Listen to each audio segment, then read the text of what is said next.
Hello friends, कैसे हो सब लोग। आई होप सब लोग अच्छे होंगे, बेहतर होंगे और स्वस्थ होंगे। स्वागत है आपका affairs cloud learn to lead में। Good morning to all the students. तो आज हम डिस्कस करेंगे बहुत ही इंपॉर्टेंट करंट अफेयर 15 और 16 मई 2022 के। इसमें से आप दो बेस्ट इमेजेस देख रहे हो, लेकिन बहुत ही इंपॉर्टेंट करंट अफेयर डिस्कस करने वाले हैं, तो वीडियो को बिल्कुल लास्ट तक जो है वो जरूर देखना है। लेकिन उससे पहले आप हमारी एप्लीकेशन को डाउनलोड कर लें, करियर्स क्लाउड को। उसका लिंक डिस्क्रिप्शन बॉक्स में दिया हुआ है। लॉगिन कर ले अपनी ईमेल आईडी के थ्रू और क्रैक करंट अफेयर्स के ऊपर क्लिक करके 1 साल या फिर 2 साल की सब्सक्रिप्शन आप बाय कर सकते हैं। दोनों का ही प्राइस बहुत कम है। लेकिन इसमें हम आपको क्या प्रोवाइड करेंगे, हम आपको डेली करंट अफेयर्स प्रोवाइड करेंगे। डेली में 3 सेक्शंस होंगे, detail, question and answer format और क्विज सेक्शन। लेकिन ये तीनों चीजें जो हैं वो आप हमारी एप्लीकेशन के ऊपर ही असेस कर सकते हो और क्विज जो है वो डेली आप हमारी एप्लीकेशन के ऊपर अटेम्प्ट कर सकते हो। वीकली सेक्शन होगा, उसमें भी 3 सेक्शंस होंगे, detail, question and answer format और क्विज वीकली बेसिस पे आप हमारी एप्लीकेशन के ऊपर अटेम्प्ट करोगे। मंथली सेक्शन जो कि बहुत इंपॉर्टेंट है, क्योंकि 4 तरह की पीडीएफ्स आपको मिल रही हैं। डिटेल करंट अफेयर की, क्वेश्चन एंड आंसर फॉर्मेट की, बेस्ट 100 करंट अफेयर वो भी क्वेश्चन एंड आंसर फॉर्मेट में, और चौथी पीडीएफ होगी पॉकेट पीडीएफ, जिसमें 2 लाइन में 3 लाइन में आपको करंट अफेयर मिल जाएगा, ताकि जल्दी जल्दी में आप इसको रिवाइज कर सको। लेकिन आपकी परफॉर्मेंस को और अच्छा करने के लिए हम आपको 20 अलग अलग तरह की टॉपिक वाइज पीडीएफ दे रहे हैं, ताकि एक टॉपिक 2 टॉपिक को अगर आप रिवाइज करना चाहते हैं तो आप टॉपिक वाइज पीडीएफ से कर सकते हैं। अगर आप बैंकिंग स्टूडेंट हैं तो हम आपको 3 सेक्शंस देंगे जो कि सिर्फ बैंकिंग एंड इकोनॉमी से रिलेटेड होंगे। एक में डिटेल होगी, क्वेश्चन एंड आंसर फॉर्मेट होगा, क्विज होगा। क्विज आप हमारी एप्लीकेशन के ऊपर ही अटेम्प्ट कर सकते हो, लेकिन वो मंथली बेसिस पे अटेम्प्ट कर सकते हो। इसी तरह से आपको एक एग्जाम पीडीएफ मिलेगी, जिसमें जितना भी करंट अफेयर जा चुका है 2021 का, उसको रिवाइज करने के लिए आप इसका यूज कर सकते हो।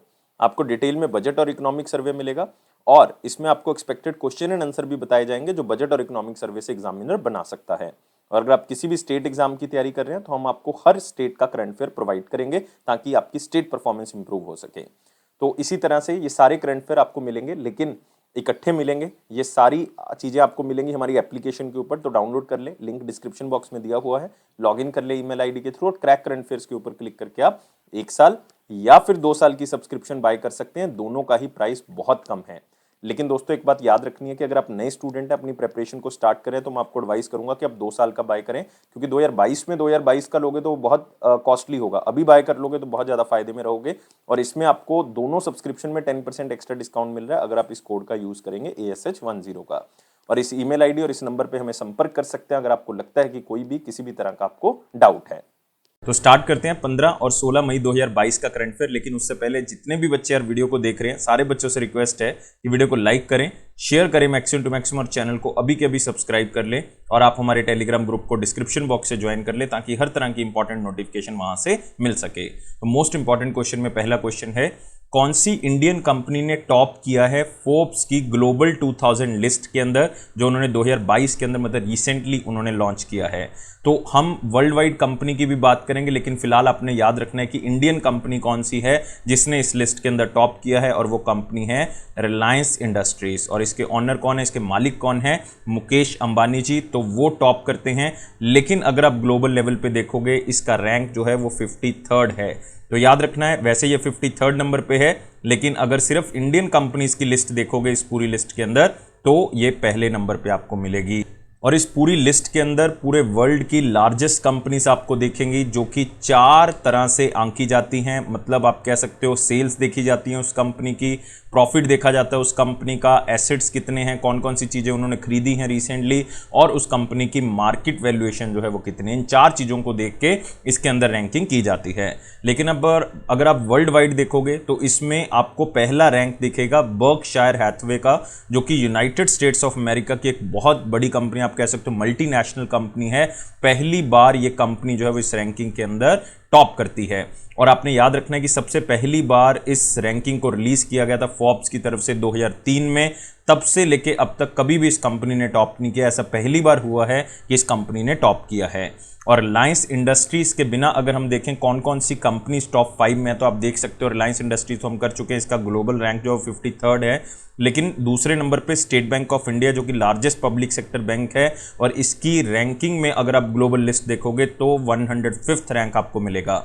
तीसरा, चौथा और 5वां रैंक, तीसरा HDFC का है, 5वां ICICI का है, और पांचवा रैंक जो है ऑयल एंड नेचुरल गैस। तो तीसरा, चौथा और पांचवा जो है वो ऑयल एंड नेचुरल गैस के बेसिस पे आप याद रखोगे। तो 153 है ग्लोबल रैंक, 204 है, 228 है, लेकिन ये याद रखने की आपको जरूरत नहीं है। लेकिन पहले दो जो है वो आप जरूर याद रखोगे। आपको बैंकिंग के स्टूडेंट्स को ये क्वेश्चन पूछा जा सकता है कि स्टेट बैंक ऑफ इंडिया का ग्लोबल रैंक कौन सा है फोर्ब्स की लिस्ट के अकॉर्डिंग।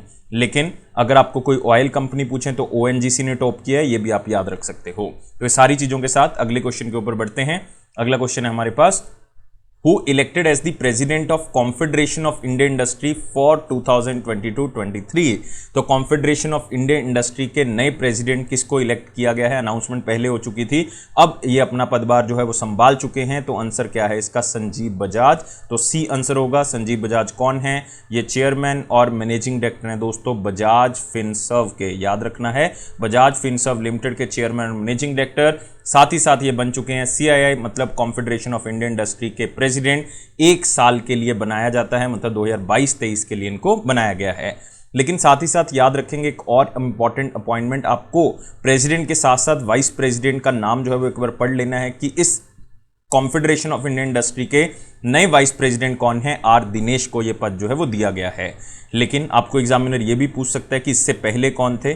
इससे पहले दोस्तों टीवी नरेंद्रन थे, जो कि सीईओ और मैनेजिंग डायरेक्टर हैं टाटा स्टील लिमिटेड के। तो उनका हटा के अब किसको लगा दिया गया? संजीव बजाज, क्योंकि इनका टाइम पीरियड खत्म हो चुका है, एक साल के लिए जनरली अपॉइंट किया जाता है। तो तीन चीजें, फॉर्मर प्रेसिडेंट कौन थे, अब प्रेसिडेंट कौन बनाया गया, और अब वाइस प्रेसिडेंट जो है वो किसको बनाया गया है। और साथ ही साथ कॉन्फेडरेशन ऑफ इंडियन इंडस्ट्री के बारे में भी देख सकते हो कि एक तरह की नॉन गवर्नमेंटल ट्रेड ऑर्गेनाइजेशन है। आप कह सकते हो कि इसकी स्थापना जो है वो 1895 में की गई थी, और इसका हेडक्वार्टर कहाँ पे है? न्यू दिल्ली के अंदर। और यहाँ पे आप संजीव बजाज का चेहरा देख सकते हैं ताकि आपको न्यूज़ जो है वो लंबे समय तक याद रहे। लेकिन दोस्तों जो बाकी ऑप्शंस दो रह चुकी हैं वो भी आप यहाँ से निकाल सकते हैं। लाइक आप एस इकबाल सिंह का नाम देख सकते हो, सरदार इकबाल सिंह जी का। ये चेयरमैन बनाए गए हैं नेशनल कमीशन फॉर माइनॉरिटीज़ के। ऐसी उर्जित पटेल जो फॉर्मर गवर्नर रह चुके हैं आरबीआई के, इनको वाइस प्रेसिडेंट लगाया गया है एशियन इंफ्रास्ट्रक्चर इन्वेस्टमेंट बैंक का। ये भी आप याद रख सकते हैं। तो इसी के साथ आते हैं अगले क्वेश्चन के ऊपर। अगला है, वर्ल्ड का लॉन्गेस्ट सस्पेंशन फुट ब्रिज जो है वो कहाँ पे उसका उद्घाटन किया गया और लोगों के लिए ओपन कर दिया गया है उसको। टूरिस्ट जो है वो अब उसके ऊपर चल सकते हैं, देख सकते हैं उसको। और सस्पेंशन ब्रिज का मतलब है कि ब्रिज जो है वो इस तरह से लटका हुआ आपको मिलेगा, और ये फुट ब्रिज है, मतलब इसमें पैदल जो है वो लोग अपनी यात्रा कर सकते हैं। और इसकी लंबाई जो है वो 721 मीटर है, 721 मीटर जो है वो इसकी लंबाई है। और दोस्तों ये ओपन किया गया है चेक रिपब्लिक के अंदर। तो आंसर क्या होगा इसका? डी होगा। और इस ब्रिज का नाम है स्काई ब्रिज 721। क्यों ये नाम रखा गया है 721? मैंने पहले ही बताया, क्योंकि इसकी लंबाई जो है वो बेसिकली क्या है? 721 मीटर है। और ये पूरे वर्ल्ड का लॉन्गेस्ट सस्पेंशन ब्रिज है, याद रखना है। 721 मीटर इसकी लंबाई है, 1.2 मीटर ये जो है वो चौड़ाई है इसकी, मतलब वाइड है ये इतना। और इसके ऊपर टोटल 200 मिलियन क्राउन जो है वो करेंसी है चेक रिपब्लिक की। और आप ये भी कह सकते हो 8.4 मिलियन डॉलर जो है वो खर्चा आया है। और ये दो माउंटेन रिजेस को आपस में कनेक्ट करता है। 95 मीटर जो है वो ये हैंग करता है, मतलब दोनों तरफ से इसको, सस्पेंशन का मतलब है रस्सी से बांधा हुआ है, मतलब फाइबर इसमें यूज़ की गई है। और उसके बाद जो है वो ये इस तरह से लटका हुआ है। और 95 मीटर जो है ये मिलिंस्की स्ट्रीम के ऊपर है, मतलब मान लो यहाँ पे एक मिलिंस्की स्ट्रीम है, एक नदी है, उससे अगर आप देखोगे तो 95 मीटर जो है वो ऊपर दिखेगा आपको। तो इस तरह से ये ब्रिज जो है वो बना हुआ है। तो आप यहाँ पे भी देख सकते हैं ये ब्रिज, ये आप देख सकते हो मिलिंस्की स्ट्रीम है, और ये जो है वो दोस्तों ये ब्रिज है। तो पूरी तरह से आप इसको याद रख सकते हो, न्यूज़ को बहुत ही इंपॉर्टेंट है। इससे पहले ये लॉन्गेस्ट सस्पेंशन फुट ब्रिज का जो आप कह सकते हो कि पूरा का पूरा टाइटल है, ये पोर्तुगल के पास था। पोर्तुगल मतलब पुर्तगाल के पास था, क्योंकि उस ब्रिज की जो लंबाई थी वो 516 मीटर थी, और उस ब्रिज का नाम था अरोका ब्रिज। तो अब ये टाइटल जो है वो किसके पास चला गया? चेक रिपब्लिक के पास चला गया है। नाम है स्काई ब्रिज 721। और चेक रिपब्लिक की जो कैपिटल है वो दोस्तों प्राग है, याद रख सकते हैं। करेंसी जो है वो क्राउन है, चेक क्राउन्स कह सकते हो आप। और इनके जो प्राइम मिनिस्टर हैं वो हैं पीटर फायला, याद रख सकते हो पीटर फायला। इसी के साथ आते हैं अगले क्वेश्चन के ऊपर। अगला क्वेश्चन है वेरी इंपॉर्टेंट क्वेश्चन सेक्शन में, लेकिन वीडियो को लाइक करें, शेयर करें मैक्सिमम टू मैक्सिमम, और चैनल को सब्सक्राइब कर दें। और टेलीग्राम ग्रुप को आप डिस्क्रिप्शन बॉक्स से ज्वाइन कर लें ताकि हर तरह की इंपॉर्टेंट नोटिफिकेशन आपको मिल सके। तो क्वेश्चन है, What is the name of the country's first completely made in India 9 meter pure electric zero emission bus? तो इस क्वेश्चन की खास बात यह है कि ये इंडिया में तैयार की गई है और ऐसी पहली, पूरे इंडिया के अंदर ऐसी पहली इलेक्ट्रिक बस है जो इंडिया में ही तैयार की गई है। जीरो एमिशन है, मतलब ये कार्बन को इन्वायरमेंट के अंदर नहीं छोड़ती और 9 मीटर जो है इसकी लंबाई है। और आपने याद रखना है इसका नाम है EKA E9। और इसका मतलब क्या है? E9 तो दोस्तों बस का नाम है, EKA कंपनी का नाम है। तो याद रखोगे EKA जो है वो एक commercial electric vehicle manufacturing company है दोस्तों, जो कि पिनेकल की एक सब्सिडरी है या पिनेकल इंडस्ट्रीज की एक सब्सिडरी है। इन्होंने अपनी E9 बस का जो यहाँ पे शुरुआत जो है वो कर दिया है। ये इंडिया की पहली ऐसी इलेक्ट्रिक बस है जो इंडिया में ही तैयार की गई है और इसको दोस्तों इंट्रोड्यूस किया गया पुणे अल्टरनेट फ्यूल कनक्लेव के अंदर, जो कि महाराष्ट्र के मिनिस्टर टूरिज्म एंड एनवायरनमेंट के आदित्य ठाकरे जी, या आप सीधा कह सकते हो कि जो उद्धव ठाकरे जी चीफ मिनिस्टर महाराष्ट्र के, उनके बेटे हैं आदित्य ठाकरे जी, उन्होंने इसका उद्घाटन किया। और इस बस के अंदर आप कह सकते हो कि ये क्लीन एफिशिएंट जो है पब्लिक ट्रांसपोर्ट जो है वो तैयार किया गया है ताकि इन्वायरमेंट जो है वो साफ रहे और हम जो है वो अपने टारगेट्स को भी जो है पूरा कर सके, जो गोल्स हमने रखे हैं जीरो एमिशन के वो भी हम पूरा कर सकें। इसमें लिथियम आयन बैटरी का जो है वो यूज़ किया गया, जो कि बहुत ही पावरफुल बैटरी के तौर पे जो है वो यूज़ किया जाता है इसको अलग अलग इलेक्ट्रिक चीज़ों के अंदर, और अब जो है वो इसका पब्लिक ट्रांसपोर्ट के अंदर भी यूज़ किया जाएगा। तो E9 बस एक एग्जाम्पल है दोस्तों कि पब्लिक ट्रांसपोर्ट को अगर हम इलेक्ट्रीफाई कर देते हैं तो बहुत बड़े लेवल पे हम कार्बन एमिशन को कम कर सकते हैं, या आप ये भी कह सकते हो कि डीकार्बनाइज कर सकते हैं पूरे हम इंडिया को, या पूरे वर्ल्ड में अगर हम इसको यूज़ करते हैं तो हम डीकार्बनाइज कर सकते हैं। और इंडिया को ऑलरेडी एक गोल जो है वो हमने सेट किया हुआ है कि हम 2070 तक जो है वो बिल्कुल नेट जीरो एमिशन पे आ जाएंगे। तो याद रखना है इस बस का निर्माण जो है वो EKA नाम की कंपनी ने किया है और बस का जो नाम दिया गया है वो E9 रखा गया है। तो इसी के साथ आते हैं अगले क्वेश्चन के ऊपर। इंटर सोलर यूरोप 2022 ये दोस्तों एक कनक्लेव है जो कि वर्ल्ड की लीडिंग एग्जीबिशन मानी जाती है सोलर इंडस्ट्री के अंदर। ये कहाँ पे हुई है? तो इंटर सोलर यूरोप नाम से पता लग रहा है किसी यूरोप कॉन्टिनेंट, पूरे यूरोप कॉन्टिनेंट के अंदर किसी न किसी कंट्री में हुई होगी ये, और ये हुई है दोस्तों, जगह है एग्जैक्ट म्यूनिच। मतलब कौन सी कंट्री की बात कर रहे हैं हम? यहाँ पे बात हो रही है जर्मनी की। तो आंसर क्या होगा इसका? सी होगा। तो वर्ल्ड की लीडिंग एग्जीबिशन है सोलर इंडस्ट्री की, ये म्यूनिच में हुई है जर्मनी में। 11 से लेके 13 मई के बीच में जो है वो इसको किया गया। और इंडिया की तरफ से इसमें किसने पार्टिसिपेट किया है? जो यूनियन मिनिस्टर ऑफ स्टेट हैं न्यू एंड रिन्यूएबल एनर्जी के भगवंत खुबा जी, उन्होंने इसके अंदर पार्टिसिपेट किया और उन्होंने एड्रेस भी किया इंडिया के एक इवेंट को जिसका नाम था इंडिया सोलर एनर्जी मार्केट। ये इंटर सोलर यूरोप 2022 के अंदर उन्होंने इस पूरे सेशन को या इस इन्वेस्टमेंट प्रमोशन इवेंट को जो है वो साथ में एड्रेस किया। मतलब उन्होंने बताया कि किस तरह से इंडिया सोलर एनर्जी के ऊपर इन्वेस्ट कर रहा है। तो पूरी की पूरी जो इंटर सोलर यूरोप 2022 है ये लार्जेस्ट प्लेटफॉर्म है दोस्तों एनर्जी इंडस्ट्री का। इसको इंडो जर्मन एनर्जी फोरम की तरफ से ऑर्गेनाइज किया गया है और स्पेशली मिनिस्टर ऑफ स्टेट जो है हमारे पास भगवंत खुबा जी, उन्होंने बताया है कि हम 40% कम्युलेटिव इलेक्ट्रिक कैपेसिटी जो है वो नॉन फॉसिल फ्यूल की अचीव कर चुके हैं 2021 तक, जो कि 9 साल पहले ही हम अचीव कर चुके हैं, जबकि टारगेट रखा गया था कि 2030 तक हम इसको अचीव करेंगे। और मिनिस्टर ऑफ स्टेट ने यह भी बताया कि इंडिया जो है वो नेट जीरो एमिशन को अचीव कर लेगा 2070 तक, क्योंकि हम ये कमिटमेंट कर चुके हैं। United nation framework of climate change 2021 में मीटिंग हुई, कहाँ पे हुई? ग्लासगो स्कॉटलैंड के अंदर, जिसको COP26 के नाम से जाना जाता है। और उन्होंने ये भी कहा कि हम 500 गीगावाट जो है वो अचीव कर लेंगे नॉन फॉसिल एनर्जी 2030 तक। ये भी हम COP26 में कमिट कर चुके हैं। तो ये दोनों चीज़ों को हम क्या कर लेंगे? अचीव कर लेंगे। तो इस चीज़ को आपने याद रखना है। तो ये है दोस्तों इंटर सोलर यूरोप 2022 एग्जीबिशन। ये म्यूनिच जर्मनी के अंदर हुई है और इंडिया की तरफ से रिप्रेजेंट किया है भगवंत खुबा जी ने। इसी के साथ आते हैं अगले क्वेश्चन के ऊपर।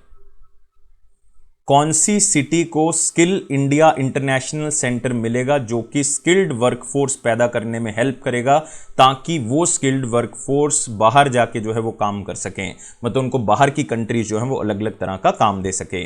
और ये दोस्तों बनाया जाएगा वाराणसी के अंदर। तो आंसर क्या होगा इसका? बी होगा। तो मेन मकसद यही है कि जो ओवरसीज एम्प्लॉयमेंट अपॉर्चुनिटीज़ हैं वो वर्कफोर्स को मिल सके, वो वहाँ पर जाके काम कर सकें। इवन उनको अलग अलग जगह पर काम सिखाया जाएगा, जैसे कि पोर्ट ऑपरेशंस के बेसिस पे काम सिखा दिया जाएगा, या इनसे जुड़े हुए एरियाज में काम सिखाया जाएगा। लॉजिस्टिक में काम सिखा दिया जाएगा, जहां पे ई कॉमर्स का आजकल बोलबाला है तो उसमें काम सिखा दिया जाएगा ताकि ये बाहर जाके भी काम कर सकते हैं। लेकिन ये स्किल इंडिया इंटरनेशनल सेंटर जो है वो वाराणसी में कौन बना रहा है? तो ये national skill development corporation international और साथ में हिंदुस्तान पोर्ट्स प्राइवेट लिमिटेड जो है इसको बना रही है। दोनों ने एक MOU जो है वो आपस में साइन कर लिया है। तो इसमें ट्रेनिंग फैसिलिटीज जो है वो बनाई जाएंगी, इस तरह से ट्रेनिंग दी जाएगी ताकि जो इंटरनेशनल एम्प्लॉयर्स हैं, चाहे वो UAE में बैठे हुए हैं, कनाडा में, ऑस्ट्रेलिया में या गल्फ कॉर्पोरेशन काउंसिल एरिया के अंदर, तो उनको काम दे सकें। और इससे क्या होगा, UAE और इंडिया का रिलेशन भी जो है वो खास करके क्या होगा, इंप्रूव होगा, या आप कह सकते हो कि दोनों कंट्रीज में जो वर्क फोर्स है उसकी प्रोडक्टिविटी जो है वो इंप्रूव होगी। तो सिंपल क्वेश्चन स्लाइड से याद रखें कि स्किल इंडिया इंटरनेशनल सेंटर जो है वो कहाँ पे बनाया जाएगा, वाराणसी में। इसी के साथ आते हैं अगले क्वेश्चन के ऊपर। पैन परमानेंट अकाउंट नंबर या फिर आधार नंबर जो है वो अब जरूरी कर दिया गया है।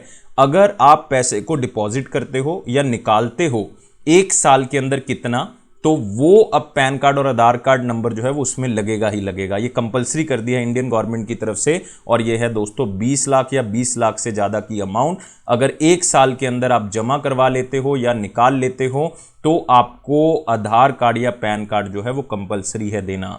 इवन अगर करंट अकाउंट भी आप खोलते हो तब भी आपको पैन या आधार कार्ड देना जो है वो ज़रूरी है। इवन आप तो पैन कार्ड और आधार कार्ड दोगे ही, साथ में बैंक्स को भी कहा गया है, पोस्ट ऑफिसेज को भी कहा गया है, और साथ में कोऑपरेटिव सोसाइटीज को भी कहा गया है कि अगर 20 लाख या 20 लाख से ज़्यादा एक बंदा एक अकाउंट में या अपने कितने भी अकाउंट्स में डिपॉजिट करता है या विड्रॉ करता है, तो टोटल अगर अमाउंट जो है वो 20 लाख या उससे ज़्यादा है तो उसको पैन या आधार कार्ड देना होगा। तो ये इंडियन गवर्नमेंट की तरफ से रिसेंटली डिक्लेयर किया गया है। और ये कब से लागू हो जाएंगी शर्तें? ये 20 मई 2022 से लागू हो जाएंगी, मतलब ऑलमोस्ट 10 दिन के बाद इसको लागू कर दिया जाएगा। और साथ में इसमें कहा गया है कि कैश डिपॉजिट या डिपॉजिट जितना भी 20 लाख या उससे ज़्यादा है एक फाइनेंशियल ईयर के अंदर, एक या उससे अधिक अकाउंट में किसी भी एक बंदे के नाम पे, चाहे आप कह सकते हो वो बैंकिंग कंपनी के अंदर हो, चाहे कोऑपरेटिव बैंक के अंदर हो, चाहे पोस्ट ऑफिस के अंदर हो। और अभी जो पैन की रिक्वायरमेंट है वो बेसिकली इस बेस पे रखी गई है कि अगर 50,000 एक दिन के अंदर 50,000 से ज़्यादा अमाउंट जो है वो आप डिपॉजिट करते हो या 50,000 डिपॉजिट करते हो तब पैन जो है वो रिक्वायरमेंट है उसकी। तो अब जो है वो पूरे फाइनेंशियल ईयर के अंदर भी अगर 20 लाख या उससे ज़्यादा की ट्रांजैक्शन है तब भी आप जो है वो क्या करोगे, पैन कार्ड जमा करवाओगे। और इसमें दोस्तों एक खास बात है, काफ़ी लोग 49,000 की पेमेंट कर देते थे, तो ऐसे वो बहुत बार कर देते थे जिसके कारण उनको पहले पैन कार्ड नहीं देना पड़ता था, क्योंकि ये 49,000 पे पैन कार्ड नहीं देना पड़ता, 50,000 के ऊपर देना पड़ता है या 50,000 पे देना पड़ता है। तो काफ़ी ट्रांजेक्शन्स कर जाते थे और 25 लाख से ज़्यादा ट्रांजेक्शन जो है वो ऐसी हो जाती थी, जिसके कारण ये पता लगा कि यार वैसे तो अमाउंट पूरे साल में बहुत ज़्यादा हो गया लेकिन फिर भी पैन कार्ड नहीं दिया गया, क्योंकि 49,000 करके वो ट्रांजेक्शन्स कर लेते हैं। तो अब 20 लाख कर दिया लिमिट, तो इनकम टैक्स डिपार्टमेंट को इसका फ़ायदा होगा, क्योंकि उनको पता लग जाएगा कि इतनी अमाउंट अगर ट्रांजेक्ट की है और उसने इनकम टैक्स नहीं फाइल किया, निल फाइल कर दिया, तो उसके ऊपर जो है वो जाँच दी जा सकती है। तो इससे जो है वो सरकार की इनकम बढ़ेगी और सरकार का टैक्स बेस जो है वो इंक्रीज होगा। तो याद रखना है, ये है दोस्तों 20 लाख रुपए। अगले क्वेश्चन के ऊपर आते हैं। स्पाइस जेट ने एक बैंक के साथ टाई अप किया है ताकि एक को ब्रांडेड क्रेडिट कार्ड जो है वो लॉन्च किए जा सके, जिसमें स्पाइस जेट की मोहर होगी, स्पाइस जेट का नाम होगा, और वो को ब्रांडेड क्रेडिट कार्ड इशू करेगा एक्सिस बैंक। तो आंसर हमारे पास क्या होगा, बी होगा। तो स्पाइस जेट जो कि एक लो कॉस्ट एयरलाइन है, वो एक्सिस बैंक के साथ टाई अप करती है, जो कि इंडिया का 3rd largest private sector bank है, ताकि को ब्रांडेड क्रेडिट कार्ड जो है वो लॉन्च किए जा सकें। ये 2 वेरिएंट्स जो हैं वो इसके लॉन्च किए जा रहे हैं। 2 वेरिएंट्स का नाम है, एक तो spice jet axis bank voyage और एक है spice jet axis bank voyage black. मतलब अगर कोई प्रीमियम कस्टमर है तो उसको ब्लैक वेरिएंट दिया जाएगा, अगर वो आप कह सकते हो कि नया कस्टमर है, अभी जुड़ा है, तो उसको ये कार्ड जो वो दिया जाएगा। दोनों में अलग अलग रिवॉर्ड पॉइंट्स जो हैं वो रखे गए हैं।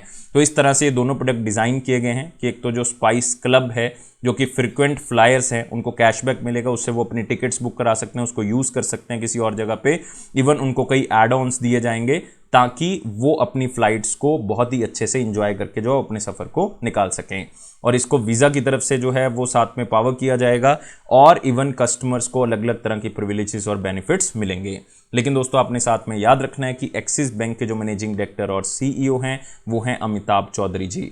और एक्सिस बैंक की स्थापना 1993 में की गई थी, लेकिन इसने काम करना स्टार्ट किया था 1994 में। इसकी टैगलाइन है, बढ़ती का नाम जिंदगी, बढ़ती का नाम जिंदगी, और इसका हेडक्वार्टर कहाँ पे है, मुंबई में। अगले क्वेश्चन के ऊपर आते हैं। Which of the following has launch the national data analytics platform, जिसमें आपको पूरे देश का जितने भी डिपार्टमेंट्स हैं सरकार के, स्टेट गवर्नमेंट के जो डिपार्टमेंट्स हैं, उनका सारा का सारा डाटा जो है वो एक ही जगह पे आप जो है वो असेस कर सकते हो। और ये लॉन्च किया है प्लेटफॉर्म नीति आयोग की तरफ से। तो आंसर यहाँ पे क्या होगा, ए होगा। तो नीति आयोग ने दोस्तों national data and analytics platform जो है वो लॉन्च किया है। इससे क्या होगा कि इंडियन गवर्नमेंट का डाटा जो है वो कहीं पे भी जो है वो असेस किया जा सकता है और उसको किसी और जगह पे जो है वो यूज़ भी किया जा सकता है। मतलब जो यूज़र्स हैं वो सर्च कर सकते हैं किसी डाटा को, मर्ज कर सकते हैं दो डाटा को आपस में, विजुलाइज कर सकते हैं और डाउनलोड भी कर सकते हैं डाटा सेट्स को आराम से, क्योंकि इसकी कोडिंग जो है वो बहुत ही ईजी कर दी गई है। और ये प्लेटफॉर्म जो है वो स्टैंडर्डाइज डाटा सेट जो है प्रोवाइड करेगा, क्योंकि पहले क्या होता था किसी फॉर्मेट में कोई डिपार्टमेंट यूज़ करता था, किसी फॉर्मेट में कोई यूज़ करता था, तो आपस में मर्ज नहीं कर सकते थे आप। अब ये डाटा सेट्स को जो है वो एक ही प्लेटफॉर्म पे अगर डालना है, एक ही वेबसाइट पे डालेंगे वो, तो इसका मतलब एक ही फॉर्मेट पे डाला जाएगा। तो स्टैंडर्डाइज कर दिया गया डाटा सेट्स को, ताकि इंडिया का जो एडमिनिस्ट्रेटिव डाटा है वो सारा का सारा इकट्ठा किया जा सके।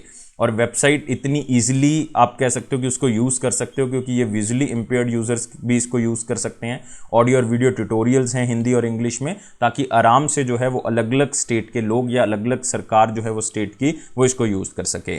और ये यूज़र फ्रेंडली प्लेटफॉर्म जो बनाया गया, ये डाटा असेसिबिलिटी के बेसिस पे बनाया गया। आप आराम से इसको देख सकते हो, आप आराम से इसको इंटरेक्ट कर सकते हो और डाटा को कंबाइन कर सकते हो। और नीति आयोग ने स्पेशली एक विजन डॉक्यूमेंट जो है वो रिलीज किया गया है इसके लिए, जो कि नेशनल डाटा और एनालिटिक्स प्लेटफॉर्म के लिए, जो कि ये स्पेसिफाई करता है कि लेटेस्ट डाटा सेट्स जो हैं, जो भी अलग अलग गवर्नमेंट डिपार्टमेंट्स हैं, वो एक वेबसाइट पे डालेंगे ताकि उस डाटा को असेस करना आसान हो सके। तो सिर्फ इतना क्वेश्चन याद रखें कि नेशनल डाटा और एनालिटिक्स प्लेटफॉर्म जो है वो नीति आयोग ने जारी किया है, ताकि डाटा जो है वो एक जगह पे इकट्ठा किया जा सके और डाटा सेट्स जो हैं वो लेटेस्ट वर्जन के अकॉर्डिंग जो है वो अपडेट किए जा सके। और नीति आयोग के रिसेंटली वाइस चेयरमैन बनाए गए हैं कौन, सुमन बैरी जी, याद रखोगे सुमन बैरी जी। और इसके चेयरमैन आपको पता ही है प्राइम मिनिस्टर होते हैं, prime minister ex officio chairperson होते हैं नीति आयोग के। इसकी स्थापना 2015 में की गई थी और सीईओ आई थिंक सारे बच्चों को पता ही होंगे, अमिताभ कांत जी हैं। अगले क्वेश्चन के ऊपर आते हैं। शेख खलीफा बिन जायद अल नाहयान, उनका देहांत हो गया दोस्तों। ये कौन सी कंट्री के प्रेसिडेंट थे? और आपने याद रखना है ये सेकंड प्रेसिडेंट थे उस कंट्री के, और ये कंट्री हमारे पास यूनाइटेड अरब एमिरेट्स। तो आंसर होगा बी होगा। तो शेख खलीफा बिन जायद अल नाहयान, जो कि आबू धाबी के रूलर भी हैं, याद रखना है आबू धाबी के रूलर थे, बेसिकली है नहीं है, तो प्रेसिडेंट भी यूनाइटेड अरब एमिरेट्स के थे सेकंड नंबर के, और इनका देहांत हो गया 1948 में इनका जन्म हुआ था। तो आप देख सकते हो शेख खलीफा बिन जायद अल नाहयान, उनका देहांत हो चुका है। और शेख खलीफा बिन जायद अल नाहयान जो है वो एल्डेस्ट, मतलब आप कह सकते हो बड़े बेटे थे, जो कि यूनाइटेड अरब एमिरेट्स के पहले प्रेसिडेंट और फाउंडर थे, जिनका नाम था शेख जायद बिन सुल्तान अल नाहयान। तो उनके बेटे थे शेख खलीफा बिन जायद अल नाहयान। तो पहले प्रेसिडेंट जो हैं इनके पिता थे, और 2004 में इनके पिता के देहांत होने के बाद जो है वो ये दूसरे प्रेसिडेंट बने थे। इनके पिता ने आबू धाबी की शुरुआत की थी, आप कह सकते हो पहले क्राउन प्रिंस के तौर पे जाना जाता है। 1971 से 2004 तक इनके पिता रहे हैं प्रेसिडेंट, और दूसरे प्रेसिडेंट रहे हैं फिर इनके बेटे। तो prior to his appointment he was the crown prince of Abu Dhabi. इससे पहले ये क्राउन प्रिंस थे आबू धाबी के, और आबू धाबी की सुप्रीम पेट्रोलियम काउंसिल को लीड करते थे, जिसने ऑयल पॉलिसी जो है वो तैयार की हुई थी। और एक इंटरेस्टिंग फैक्ट भी जुड़ा हुआ है इसके साथ कि बुर्ज खलीफा, जो खलीफा नाम आया है वो इन्हीं के नाम से लिया गया है। इनको ऑनर करने के लिए शेख खलीफा बिन जायद अल नाहयान को, क्योंकि इन्होंने ऑयल पॉलिसी इस तरह से तैयार की कि यूनाइटेड अरब एमिरेट्स या दुबई को आप कह सकते हो कि फाइनेंशियल क्राइसिस से निकाला। और इससे पहले इस बिल्डिंग का बुर्ज खलीफा का नाम जो है वो बुर्ज दुबई के नाम से रखना था, लेकिन 2010 में जब इसको इनॉग्रेट किया गया तो इसका नाम बुर्ज खलीफा कर दिया गया। तो ये आपने याद रखना है, नाम से जरूर याद रखेंगे आप, बुर्ज खलीफा से याद रख सकते हो। अगला क्वेश्चन है, रिसेंटली भगीरथ प्रसाद त्रिपाठी जी का देहांत हो गया, वो किस फील्ड से संबंध रखते थे? दोस्तों बहुत ही फेमस संस्कृत स्कॉलर थे वो। तो आंसर क्या होगा, सी होगा। कौन सी स्टेट में इनका जन्म हुआ था? मध्य प्रदेश में जो है वो इनका जन्म हुआ था, लेकिन इनकी मृत्यु जो है वो उत्तर प्रदेश में हुई है। ये वाराणसी में थे जब इनका देहांत हुआ है। और पूरा नाम है इनका भगीरथ प्रसाद त्रिपाठी, या कई लोग इनको जानते हैं अलग अलग नाम से, जैसे इनका एक नाम है वगीश शास्त्री, वगीश शास्त्री जी के नाम से भी इनको जाना जाता है। तो आप यहाँ पे देख सकते हैं शास्त्री जी ने एक अलग से टेक्निक को इन्वेंट किया था ताकि संस्कृत ग्रामर के जो मुश्किल वर्ड्स हैं उनको एक अलग तरह से निमोनिक्स बना के, उनके छोटे छोटे वर्ड्स बना के उनको हम याद रख सकते हैं और वर्ड्स को समझ सके, और इस टेक्निक को कहा जाता था वग योग। तो ये भी आप याद रख सकते हो। और इनको प्रेसिडेंट अवार्ड से सम्मानित किया गया था 2013 में। ये प्रेसिडेंट सर्टिफिकेट होता है जो कि अलग अलग फील्ड में दिया जाता है, लेकिन इनको संस्कृत की फील्ड में दिया गया था। तो इनका संस्कृत के अंदर बहुत बड़ा जो है वो कंट्रीब्यूशन है, क्योंकि इन्होंने साइंटिफिक मेथड से लोगों को संस्कृत ग्रामर के रूल्स और उनको किस तरह से याद रखना है, यूथ को संस्कृत को किस तरह से पढ़ना है, ये सारी चीज़ें उन्होंने साइंटिफिक मेथड के थ्रू बताई हैं। इनको उत्तर प्रदेश सरकार की तरफ से कालिदास सम्मान से जो है वो नवाजा गया। 1966 में ये इनाम जो है वो उनको दिया गया, और इनको पद्म श्री से सम्मानित किया गया सरकार की तरफ से 2018 में। इनका कंट्रीब्यूशन जो लिटरेचर और एजुकेशन के अंदर रहा है। तो याद रखना है, नाम क्या है, भगीरथ प्रसाद त्रिपाठी जी या वगीश शास्त्री जी, दो नाम से जाने जाते हैं। बहुत ही फेमस संस्कृत स्कॉलर, मध्य प्रदेश में जन्म हुआ और देहांत जो है वो उत्तर प्रदेश में हुआ, और इनको पद्म श्री से सम्मान मिला था 2018 में। इसी के साथ आते हैं अगले क्वेश्चन के ऊपर। प्राइम मिनिस्टर नरेंद्र मोदी जी ने मध्य प्रदेश स्टार्टअप पॉलिसी का उद्घाटन किया। मध्य प्रदेश स्टार्टअप कॉन्क्लेव चल रही थी, उसके अंदर उन्होंने उद्घाटन किया। तो यहाँ पे हंसता हुआ चेहरा आप मोदी जी का देख सकते हैं। और ये उद्घाटन दोस्तों कहाँ पे किया गया, ये इंदौर के अंदर किया गया, मध्य प्रदेश के अंदर किया गया। उन्होंने वीडियो कॉन्फ्रेंसिंग के थ्रू इसका उद्घाटन किया। तो ये न्यू स्टार्टअप पॉलिसी नाम से पता लग रहा है जो नए स्टार्टअप्स हैं उनको आगे बढ़ाने के लिए किया गया है, ताकि मध्य प्रदेश के अंदर स्टार्टअप इकोसिस्टम जो है वो इम्प्रूव किया जा सके। तो इस पॉलिसी के अंदर आप कह सकते हो कि सरकार अलग अलग तरह की इन्वेस्टमेंट अपॉर्चुनिटीज लोगों को प्रोवाइड करेगी। किस तरह से प्लानिंग करनी है, स्टार्टअप्स को आगे लेके जाना है, ये सरकार जो है वो आपकी हेल्प करेगी इसमें। इवन अगर आप कोई जगह पे रेंट पे रहते हो, सरकार उसमें आपको फाइनेंशियल हेल्प भी करेगी। और साथ ही साथ जो है वो अगर आपने कोई ऐसा प्रोडक्ट तैयार किया जिसको आपको कोई ट्रेड राइट चाहिए, पेटेंट चाहिए, उसमें भी सरकार जो है वो आपको हेल्प करेगी। इवन सरकार ने ये भी कहा है कि आपको स्टैंप ड्यूटी में भी जो है वो छूट दे दी जाएगी अगर आप कुछ रजिस्टर करना चाहते हैं। और साथ ही साथ अगर कोई सुजेशन है आप वो सरकार को दे सकते हो, सरकार उसको भी इम्प्लीमेंट करने के बारे में सोचेगी। और सरकार ने कहा है कि 20% एक्स्ट्रा सपोर्ट जो है वो हम वुमेन लेड स्टार्टअप्स को देंगे, ताकि हम वुमेन एम्पावरमेंट के ऊपर फोकस कर सकें। और साथ में जो स्कूल के बच्चे हैं, कॉलेज के बच्चे हैं, उनको भी प्रमोट किया जाएगा ताकि उनके आइडियाज़ को भी आके दिया जा सके। तो इसमें कई तरह के डिस्काउंट जो हैं वो स्टार्टअप्स को दिए जाएंगे। इवन 1 करोड़ रुपए तक के आप कह सकते हो कि अलग अलग तरह के इंसेंटिव जो है वो स्टेट गवर्नमेंट की तरफ से दिए जा रहे हैं ताकि स्टार्टअप्स को आगे बढ़ाया जा सके। तो कुछ स्टार्टअप चुनेंगे जिनको इस तरह के बेनिफिट्स मिलेंगे। और स्पेशली स्टेट गवर्नमेंट ने कहा है कि अगर कोई बंदा स्टार्टअप चला रहा है और उसके पास कोई किराए की जगह है तो सरकार हर महीने 5,000 रुपये का किराया पे करेगी। और अगर आपके पास कुछ एम्प्लॉइज़ काम कर रहे हैं, 25 तक एम्प्लॉइज़ अगर आपके काम कर रहे हैं, 25 से कम है, तो 5,000 रुपये हर महीना जो है उनकी सैलरी भी सरकार जो है वो क्या देगी, मध्य प्रदेश सरकार की तरफ से दी जाएगी। तो ये है दोस्तों स्टार्टअप पॉलिसी, ताकि मैक्सिमम टू मैक्सिमम स्टार्टअप जो है वो इंडिया के अंदर ओपन हो सके, खास करके मध्य प्रदेश में। इसी के साथ आते हैं अगला सेक्शन। अगला है हमारे पास इंपॉर्टेंट क्वेश्चन सेक्शन, लेकिन वीडियो को लाइक करना है, शेयर करें मैक्सिमम टू मैक्सिमम, और चैनल को अभी के अभी सब्सक्राइब कर लें। और टेलीग्राम ग्रुप को आप डिस्क्रिप्शन बॉक्स से ज्वाइन करें ताकि हर तरह की इंपॉर्टेंट नोटिफिकेशन आपको मिल सके। क्वेश्चन है, international day of plant health 12 मई 2022 को मनाया गया। तो ये United nation international day of plant health है दोस्तों, जो 12 मई को मनाया गया। लेकिन इसमें खास बात है कि ये पहली बार मनाया गया है। ये आपने इसमें याद रखना है कि पहली बार इस दिन की शुरुआत की गई है। और इसका मेन मकसद यही है कि प्लांट हेल्थ के ऊपर हम फोकस कर सकें, ताकि हम हंगर को ख़त्म कर सके, किसी तरह से पॉवर्टी को हम ख़त्म कर सकें, हम बायोडाइवर्सिटी को बचा के रख सकें, इन्वायरमेंट को साफ रख सकें, और इकोनॉमिक डेवलपमेंट जो है वो देश की कर सकें। किसी भी कंट्री के लेवल पे हमें जो है वो प्लांट हेल्थ के ऊपर काम करना होगा। इससे हम इन्वायरमेंट को साफ रख सकते हैं। और ये पहली बार जो है वो 2022 में मनाया गया। इस चीज़ को आपने याद रखना है। इसी के साथ आते हैं अगले सेक्शन के ऊपर, जो कि है one liner important point. EKA unveils it's first electric bus EKA E9। हम ऑलरेडी इसके बारे में बात कर चुके हैं। PM launches Madhya Pradesh startup policy during the Madhya Pradesh startup conclave, इसके बारे में भी हम डिस्कस कर चुके हैं। स्काई ब्रिज 721 जो कि 721 मीटर का है, ये वर्ल्ड का लार्जेस्ट और लॉन्गेस्ट सस्पेंशन ब्रिज बन चुका है, जिसका उद्घाटन जो है वो चेक रिपब्लिक में किया गया। ये भी हम क्वेश्चन कर चुके हैं ऑलरेडी। फिर आता है आरबीआई ने कुछ विड्रॉल रिस्ट्रिक्शंस लगा दी हैं, और ये कौन से बैंक के ऊपर लगा दी हैं दोस्तों, ये याद रखना है। ये है हमारे पास शंकर राव पुजारी नूतन नगरी सहकारी बैंक। कौन सी जगह से बिलोंग करता है ये दोस्तों, कोल्हापुर में है, मतलब मैं बात कर रहा हूँ कौन सी स्टेट की, महाराष्ट्र की यहाँ पे बात हो रही है। और 6 महीने की ये विड्रॉल रिस्ट्रिक्शन जो है वो लगाई गई है, और आरबीआई ने ये अपनी पावर यूज़ की है सेक्शन 35A के तहत, जो कि बैंकिंग रेगुलेशन एक्ट 1949 के तहत उनको दी गई है। संजीव बजाज जो है वो कॉन्फेडरेशन ऑफ इंडियन इंडस्ट्री के प्रेसिडेंट बन चुके हैं 2022-23 के लिए, ये ऑलरेडी हम डिस्कस कर चुके हैं। वर्ल्ड माइग्रेटरी बर्ड डे 2022 में 8 मई को मनाया गया। ये दोस्तों दिन बहुत खास है, इसके पीछे कारण है कि ये दिन एक साल में 2 बार मनाया जाता है। 2 बार कब मनाया जाता है ये दोस्तों, सेकेंड सैटरडे मई के महीने में, और इसी तरह से सेकेंड सैटरडे अक्टूबर के महीने में। तो मई के महीने में इस बार ये आया कौन से दिन, 14th ऑफ मई को, और अक्टूबर में ये आएगा 8 अक्टूबर को। ये भी आप याद रख सकते हैं। और इसमें यही मकसद है कि जो कंजर्वेशन है माइग्रेटरी बर्ड्स की वो बहुत ज़रूरी है, उनको बचा के रखना बहुत ज़रूरी है। इवन जहाँ पे वो रहते हैं उनको बचा के, उनका हैबिटेट जो है वो बचा के रखना बहुत ज़रूरी है।